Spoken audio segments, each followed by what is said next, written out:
our next session will focus on student engagement.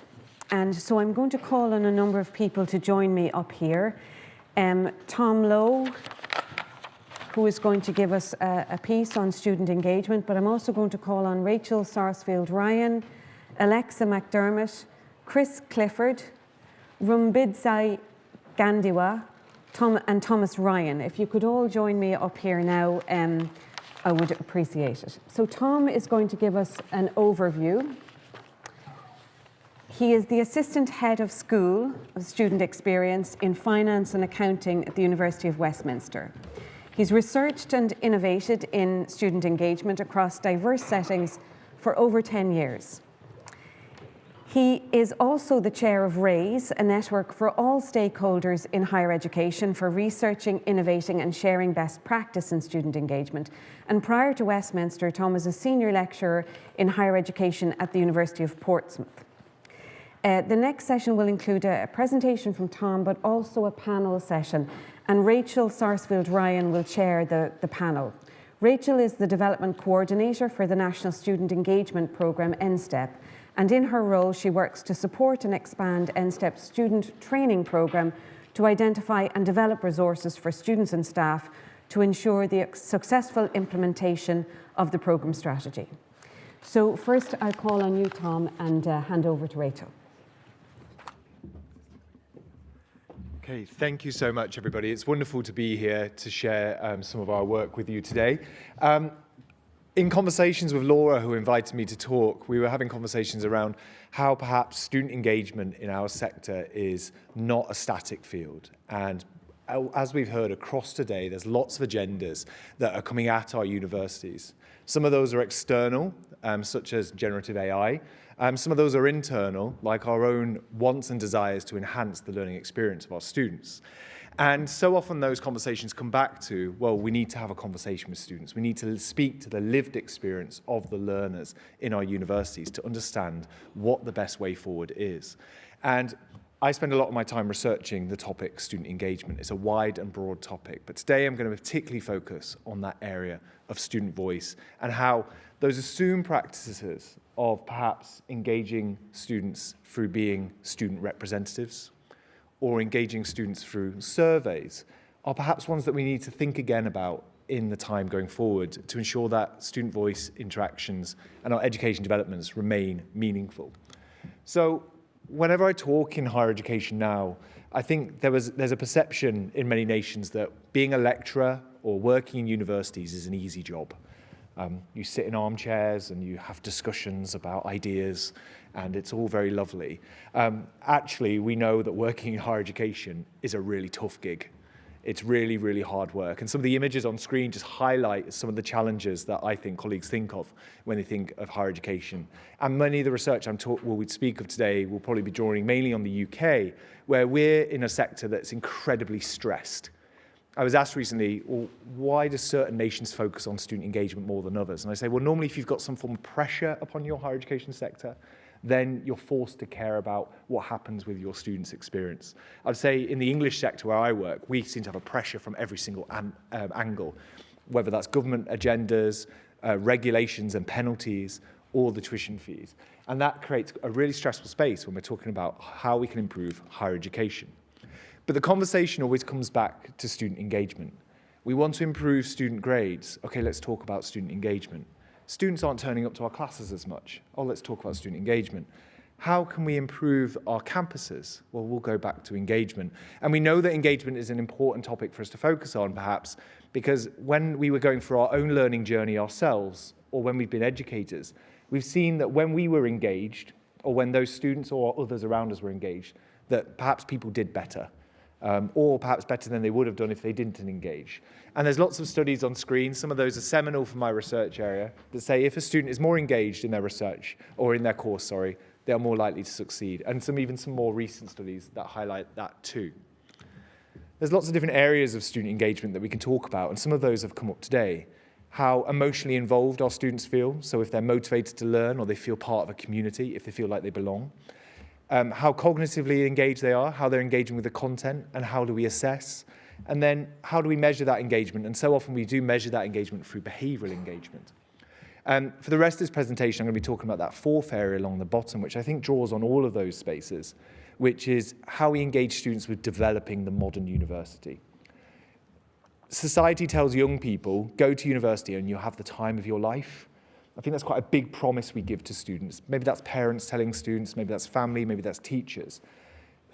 It doesn't matter if we say that or not on an open day. Society is telling young people that, and therefore I think we've got a lot of work to do to ensure we're not failing our students and following through on that. So our sectors, whether that's in Ireland, different nations around Europe, across the world, we are now working with students en masse. We're engaging students in so many ways in their voices to ask them, how is it going? And not just how is it going, or not just how did it go, but also how can we make it better? And just on the screen here, this is a reference from Australian higher education actually, talks about the different ways that we can work with students. From being simple evaluators, where we ask them in fact surveys, what did you think? Using Likert scales and measures of success, to working with students as participants, as part of the process. But of course, what we try to do is work towards working with not only students as participants, but as full, meaningful partners, and then change agents to help us shape the higher education of the future. And I'm going to get you to have a little chat, actually, I think, in your groups. But I'd like you first, alone, in complete silence, colleagues, if you can, to write down or think or put on your phone, where are you prioritizing engaging the student voice right now? So not a word in the room, colleagues. I've got a loud mic, so I can't. Just to privately write down or to think about that yourself. Sorry, colleagues on stage, you have no pens. This can just be words.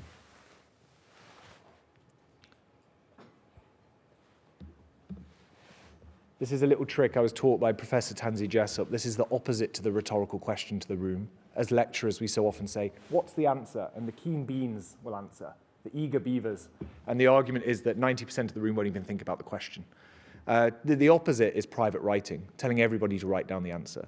But you don't force anyone to share. But I will ask you to share perhaps with just your partner now. So speak to your neighbour. What area of student voice are you focusing on right now for just 1 minute, please, colleagues?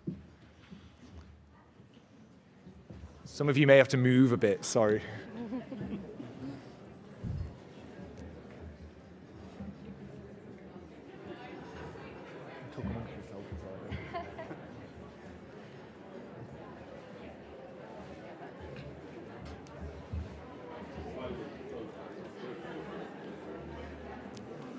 Oh, I'm sorry.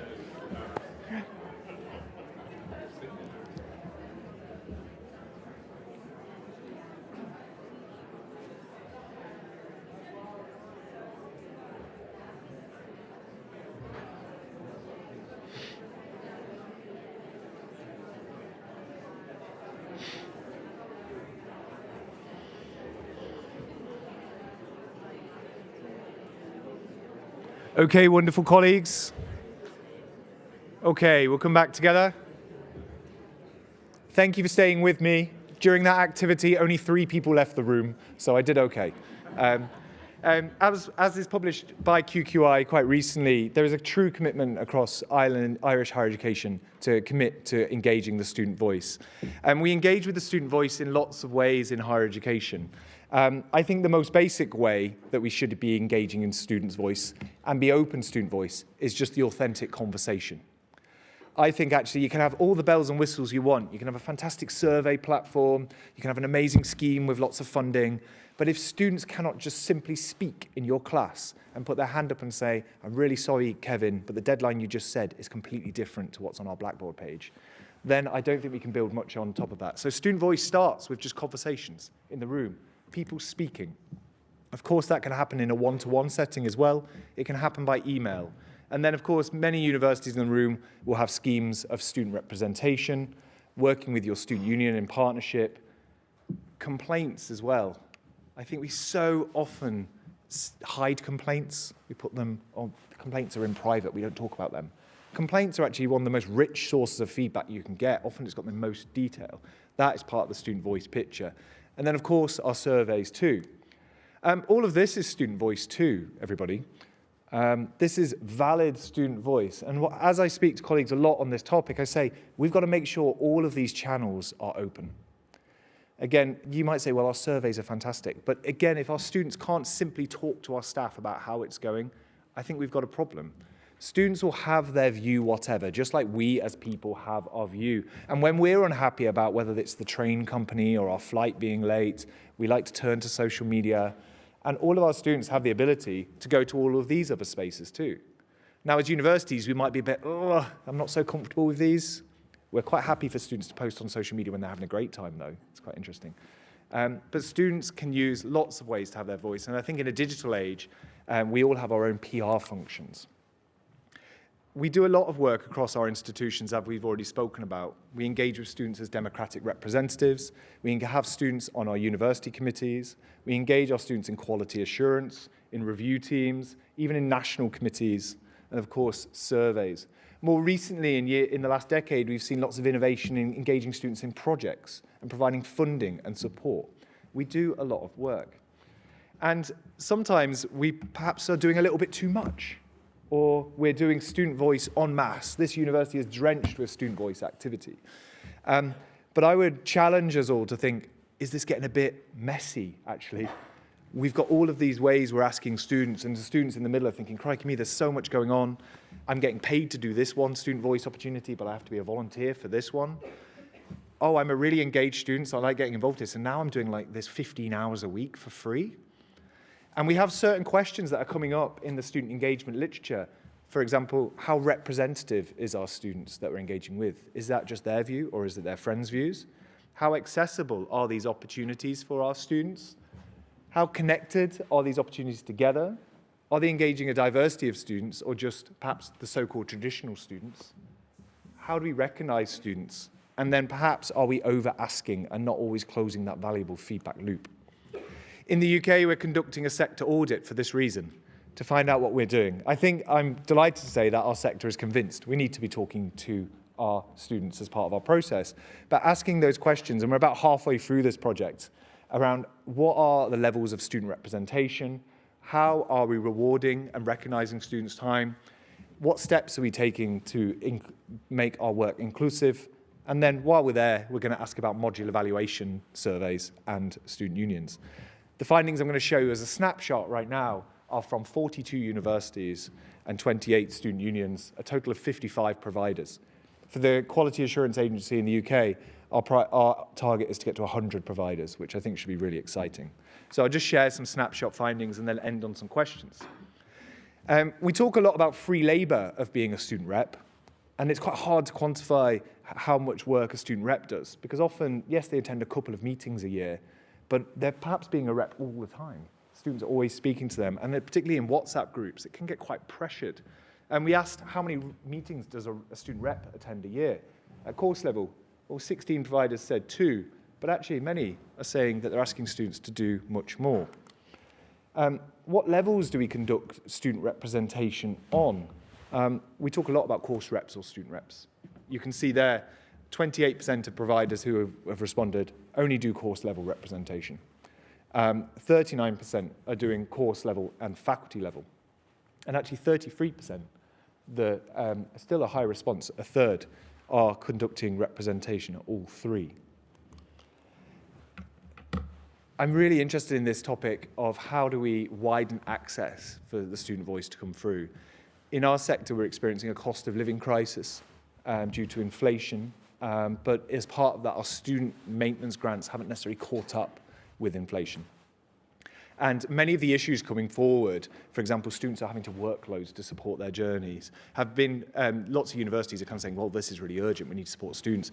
And the NUS in the UK has said, these have always been problems for our students who have been marginalised. Now you're listening because more students are in that position. So therefore, when we talk about gaining the student voice, we need to ensure we're getting a diversity of views, not just students who have a lot of free time on their hands, for example, not just the students who are a prefect at college, and it suits them. What was quite interesting is there's not much going on in this space. You can see from some of the themes identified out of the providers who responded, the biggest response is we're not really taking any steps. But then there were some saying, they are taking some deliberate steps, but a lot were just, we put it online, we widely communicate it. That point 4 on the screen isn't necessarily a good accessibility step of just saying, well, actually anyone can apply, so surely it's accessible. I think we know that that's not necessarily the case. There's lots of innovation with rewards. This is one of the big motivations for us to conduct this project. We saw that actually the practice is just completely mixed. Some people are doing hourly payment to be a course rep. Some are using vouchers. Some have got different recognition schemes. Some are giving food, letters of thanks. It's quite an interesting space here. And kind of drilling down on what we're paying, the first block of text is in regards to full-time student union officers. We found their salaries really did vary.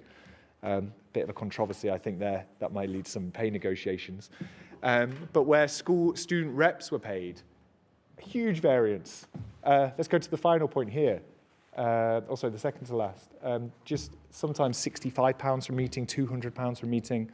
I did a project looking at students engaged in quality assurance a few years back, and we found the payment variation was some students were getting as high as £1,000 for doing a course review, and others were getting just a thank you card and a lunch voucher. We rely a lot on every time. Training is also quite interesting. It really varies. Some student unions are very small who do the training, and it can be quite informal. Some are doing really rigorous programs. I think that level of ongoing support really varies across the sector, particularly based on size of provider. But there is a whole mini industry out there of wonderful people doing excellent work relating to student voice. Some of that training being in person, some of that being online, some of that being more tick box.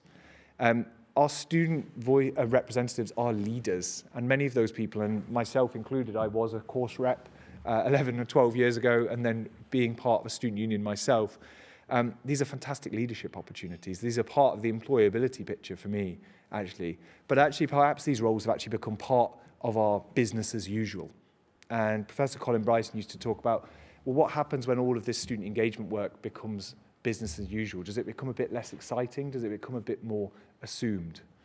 I think there's also a tension that much of this work we're doing to improve the university and asking students to participate for free in, we hire people to do that kind of work too. I mean, some pro-vice chancellors of student experience, they're paid hundreds of thousands of pounds. So it's quite an interesting topic. So I guess as we move towards the panel and some questions moving forward, I think we should perhaps ask a question of how much free labour we're asking of our students to take on, particularly when some of that can be campaigning or fighting a good fight for accessibility to education. In our current context of a cost of living crisis, and as we start to pay for some of this activity, okay, you've got one end of the scale which is saying, well, we can't only rely on volunteers because that's exclusionary. But if we start paying for everything, then do we lose that kind of altruistic space, that campaigning space? How are we supporting as universities the training for this really crucial work? Are we valuing it consistently across the university? And are the current steps we're taking to gain a diversity of student voices, are they enough? I personally feel by just saying, well, anyone can apply, that's not enough. Actually, how can we break down the barriers for more people to apply and therefore get a wider view of student experience? Does the payment change the ethos of the opportunity? Once you pay someone, does that become employment? Do we become the employers? And therefore, can students perhaps not be so honest with us? And then what can we do to create a closer working relationship between our student representatives and academic staff? So colleagues, I've just shown a bit of a snapshot for where we're going. We will be sharing this study more in the year ahead. It aims to be concluded by the end of summer next year. Where we plan to go with this is to have a sector report on the areas of activity. I haven't spoken about modular evaluations here, and that's going to be very, very interesting, how many surveys we're running for our students. But then we'll also be doing follow-up case studies of practice, of innovative practice, to find how our universities adapting to this. So that brings to the end. Please do email me if you're interested in more about the project, and the slides will be shared where our references are included too. So thank you all, and thank you for the invite today.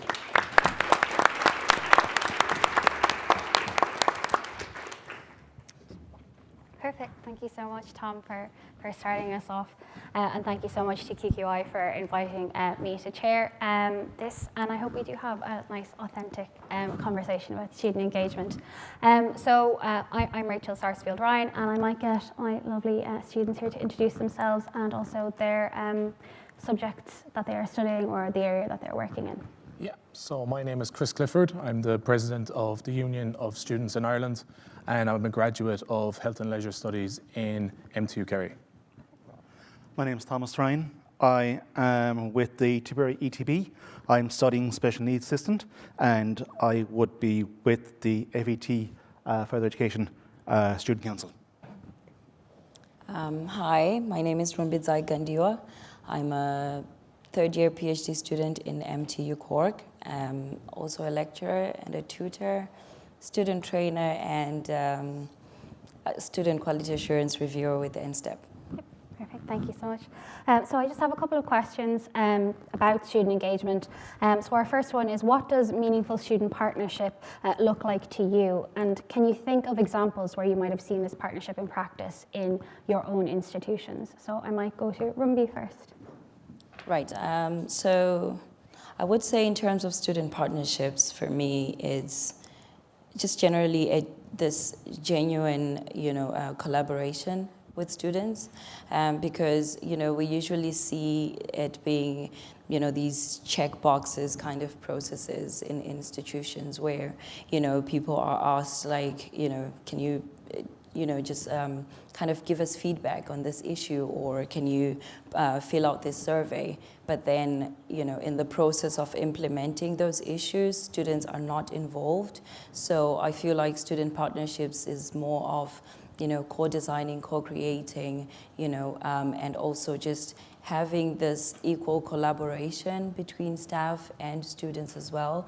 It's some of the issues that Tom was speaking about, but yeah, that's what I really think that that's just how it works. So in MTU, I've seen this in, there is that N-Tutor program. They do have, some student trainers that are there as well that they work with through their projects. So yeah, that's just how I've seen it being put into practice. Fantastic, thank you so much. Thomas, I might go to you next. Well, we're lucky in regards to the Tipperary ETB that our staff and students work quite well. We have our student council. We have Kieran Kenty, who is our wellbeing officer and works in development and wellbeing. And also we sit on the further education training board as student rep, which would be our chairperson, Dan Anthony, who couldn't be here today. He is working with the Tipperary PPN on the transport coordination. So we're lucky that we have a great support from both students and the staff of the Tipperary ETB, both north and south of the county, and it's working very well. Fantastic, and finally, Chris.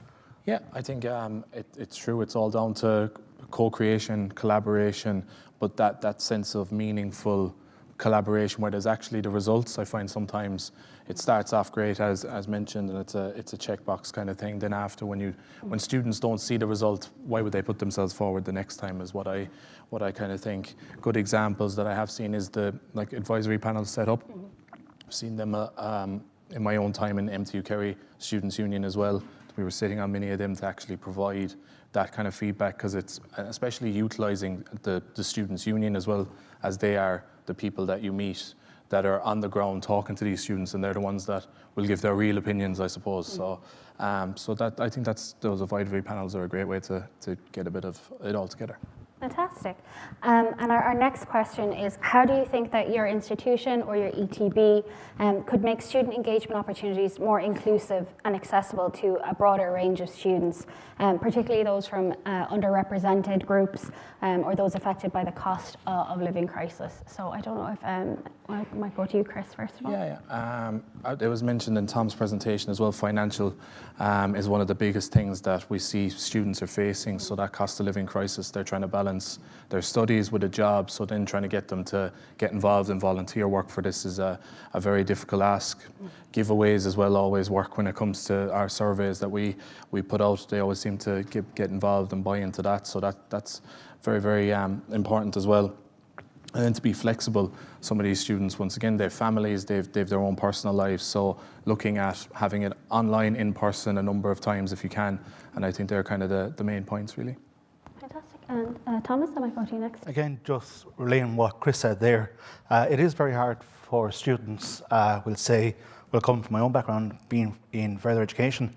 It is very hard because the cost of living crisis is not just, we'll say, for people that have mental health problems who can't work because of that, and are in students.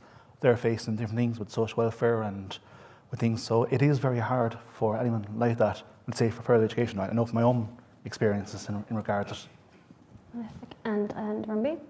Yeah, I feel like there is, a kind of hesitancy for students to kind of get involved in some of these things because they don't see themselves being represented.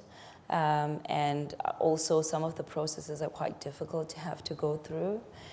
So if processes could be simplified for students to be able to kind of, reach out and get assistance,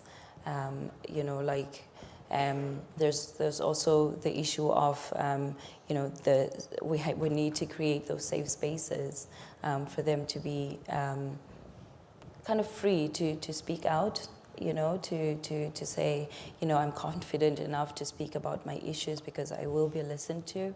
I feel that's something that we can do.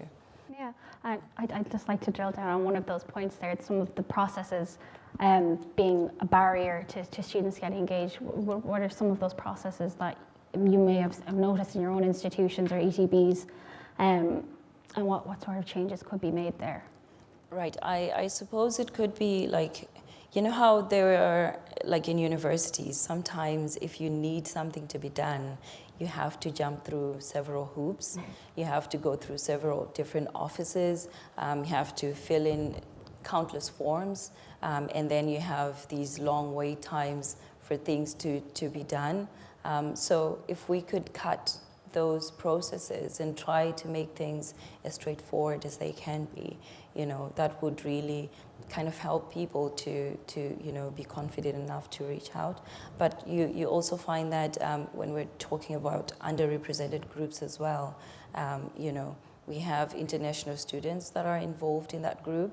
Some of them don't actually have, they're not confident in English, even in speaking or things like that. So, how about we make things simple enough for people to access, services. Fantastic, and I don't know if Thomas or Chris, if you had anything else to add there, or? I'll just add in regards that, it would be nice to see maybe the higher education and Department of Higher and Further Ed maybe working with both the Students' Union, the ETBs, student unions on that, to actually create an office where an officer would be in every institution, let's say between the ETBs and the colleges, to bring change of having a person who has multi-languages, who can translate, who can help with forms, and then maybe look at the side of not many people work online. So we'll say for people in further education who maybe in their 50s and 60s, who online stuff is not great to them, because as we all know, everything is geared towards online. Now I'm 41 myself, and I'm able to work it, but I'm helping students that need to fill forms out and all that, and do it online, but they're not able to. They prefer to do it in writing. So I think it's something that we could all collaborate together in bringing something forward as a proposal, maybe to put to the Minister of Higher Education to say, look, can we get something done with this, and work with students' unions right across Ireland on it.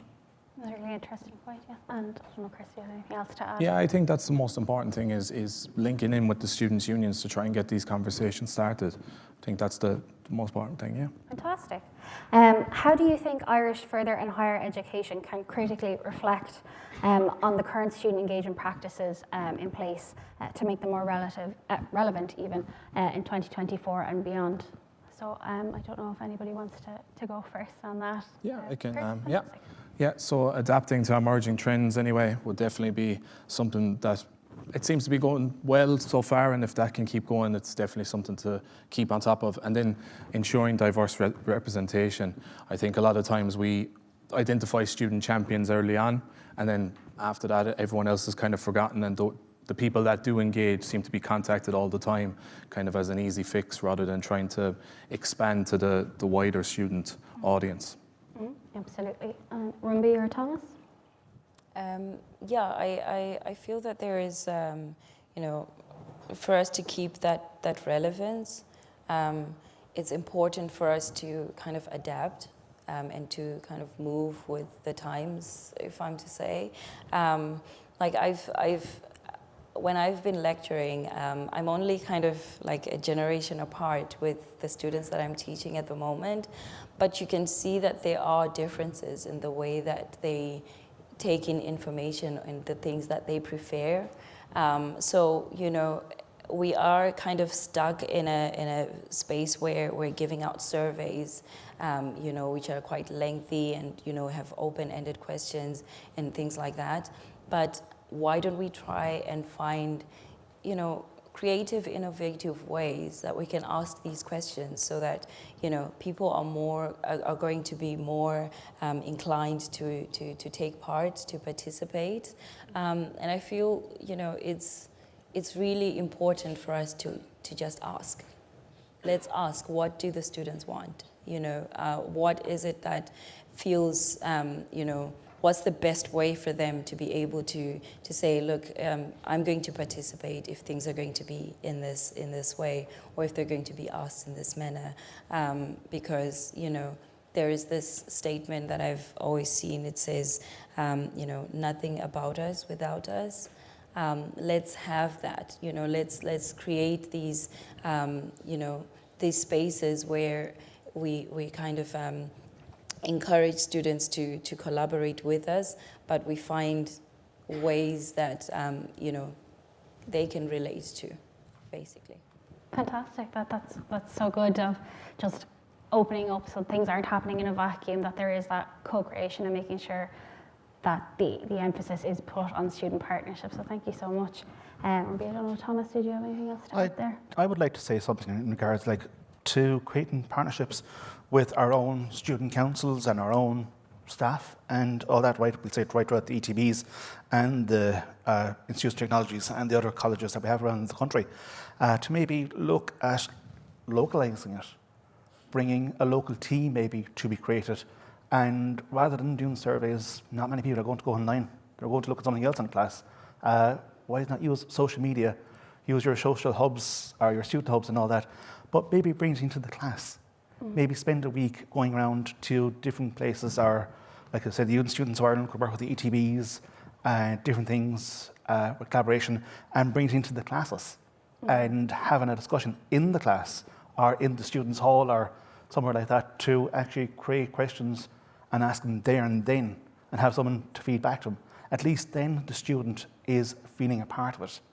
And also the staff are hearing as well what needs to be coming from the students in regards to it. So I think collaboration would be a big thing of doing it locally rather than all these surveys and all that in regards. Thank you so much. And kind of piggybacking off that question, what suggestions do you have for other students who might be hesitant or unsure about participating in student representation or engagement opportunities? So I don't know if anybody would like to go first with that. Well, I'll go first. I'd like to go into, I've often done it in my own class, the special needs assistants, saying, lads, well, come over to the meeting, see how it goes. It's going to be a few, you know yourself. It's time off class, you know, just kind of button up, especially the younger students. The younger students like a bit of time off class, like we all know our own experiences down through the years. And it would be nice to bring them over, show them what's been done. We have our own e-magazine that goes out every month, so students are seeing what's there and what's available, through different sports that we have. So even keeping that, and maybe rather than having the e-magazine, maybe get the magazine made into a publication and bring it into the ETB student centres around Tipperary, and as I said, the other places as well, in NTU and the Youth Students of Ireland, in different places as well. Fantastic. I don't know, Rumbi or Chris? I suppose recognizing the impact and the difference that they can make if it's allowed is one of the big things. I think that's always kind of, I suppose, when I went into putting myself out there in these kind of situations, I didn't realize that I'd get to where I was in the Union of Students in Ireland. So I suppose putting yourself out there and taking that risk, and hopefully an impact comes from it, and then just to build on that. So starting small as well is always a great way. So getting a group of friends, and it's the way we always talk, if you can bring one more person, that's another voice there as well. So but yeah, that'd be it. Fantastic. And Rumbi?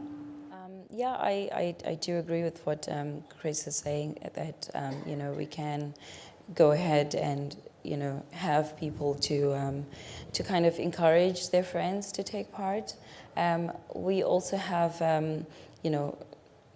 we can encourage students by having student leaders that are already there, giving like their testimonials, their stories of how these things have impacted them in their lives, because we do know that in getting yourself involved in these extracurricular activities, you're showing elements of leadership, and you find that most of the students in third level education are more or less focused on their careers and what happens after they finish college. So I suppose framing it in a way which you can say, look, in as much as this is also fulfilling on a personal level, it can also help you to sell yourself to your future employers, and also just to practice, your leadership and kind of, your management skills and your interpersonal skills and all of that. Fantastic. And I can see that we have plenty of time, so I have an extra question. So hopefully you guys do get a chance to think about this, but how do you think that student engagement has changed in your institution or ETB since the COVID-19 pandemic? And how has it affected student participation in feedback and representative roles? So I might go to Rumbi first of all. No pressure. So for me now, I came to Ireland during COVID, so it's kind of I came during COVID and post-COVID era, so I wouldn't quite know what was happening before, but I would say that I've seen that there's quite a lot of flexibility in terms of how things are done in universities. Because from speaking to other people, they would say, look, it's quite surprising that it took COVID for universities to take things online, which they could have done all this while before, but they just didn't for plenty of reasons, I suppose. But, that flexibility that people now have to say, we can do hybrid events, we can do things, online, that's something that's quite encouraging, and I feel like it should pretty much go forward. I think it doesn't need to stop here, and say like people need to meet face to face, but then there's that aspect of what if someone can't travel, so just being accessible and having that convenience for everybody. Fantastic. Thomas, I might go to you next. Yeah, I agree with Romy on that completely, because we all know, like, during the COVID, Zoom and Teams became very big in regard to colleges and universities and all that, and how it has changed the adaptation for students to be able to do classes online. And now, as Romy said, like, it's time now to maybe look at the model of doing hybrid, where people maybe not able to travel because we say like the snow we had around the country today, like people could come in, join in online and other things as well. So yeah, it's really a great idea and something to really to explore. Fantastic. And finally, Chris. Yeah, I think they're valid points. I think the one challenging thing though is the representation, trying to get students. I find their social interactions since COVID at times, it's like they don't want to put themselves out there and they don't want to actually have that face-to-face conversation because they grew up in a situation where they were on their phones, they were like living in technology for that amount of time. So that's the one challenging thing, but I think trying to relate to them, let's say, with advertising and once again financial payments and things like that would actually get them on board. But that's the biggest change I've found, is just actually get the students to put themselves out there. Perfect. And thank you so much, Rumbi and Thomas and Chris, and Tom as well for starting us off. One of the main beliefs that we have in NSTEP is that students are the experts on their lived experience and their educational experience. So it's so great that I didn't have to do much of the talking today. It was listening to the students. So I have a couple of questions here before we finish up. So how can we create an environment where students are comfortable to voice their honest appraisals of their experience? I don't know if that's for you, Tom, or for us. I can give it a go. So I think this first question is, I started off by talking about we've got to have an accessible environment in our classrooms where people can make mistakes but also come to us with feedback. And I honestly do think from experience, where if you have a relationship with your students where they can come and speak to you at the end of the class, where you're going from behind the lectern and having conversations about, hey, how's it going? Breaking down that barrier between staff member and student is really, really important. And I think it's up to us as staff to take that first step. We might be the nicest person in the world that we know, but just because we have the title of being a lecturer, that puts up barriers already because we're in a position of power. Now, we can choose to exacerbate that power by being strict as educators, by standing behind the lectern, by presenting in a very formal way, or we can choose to break down that barrier by in between the class, going to speak to people individually, making sure we speak to different people at different times, moving from behind the lectern, being welcoming, thanking students for feedback. And if it's going well when students come up to us, and if we shut down, how we respond to that feedback is really important. So, for example, we are always going to get feedback that we don't like. For example, they'll say, oh, we don't want to do that assessment, or this is really boring, or this is really hard. You know, these are things that come up to even the best lecturers who are most empathetic and most focused on relationships. But how we respond to that first piece of feedback will set the tone for you and potentially the university as a whole going forward. So I think it's always really important. I always follow, there's 5 steps of meaningful student involvement from Adam Fletcher in America. And he talks about student voice from kindergarten to PhD level and all the same lessons, but the first one starts with acknowledgement of those 5 steps. So I always say, whatever the feedback you get from your students, always start with thanking them for their feedback. It doesn't matter if it's the most controversial, horrible thing they've said in the world. Say, thank you so much for coming forward with this feedback. That's a really good point. I don't know the 5 steps off by heart, I know on side, but another one is committing to doing something about it and expanding conversations. So expanding, why do you think that? Tell us more about that. Sometimes that will lead into a managing of expectations conversation, saying, unfortunately, as part of our accreditation, you have to do an exam, and that is why. Or unfortunately, we can't build a multi-story car park. So having a rich conversation when we value them as individuals is really important. It's also important to talk about this as teams as well, because again, you may be doing that as an individual lecturer or as a student voice manager, but if your colleagues aren't, they'll be creating barriers for you as well, for staff members as a whole. So it's important we talk about this as a team as a whole. So that's why. Fantastic. I don't know if we have time for more questions.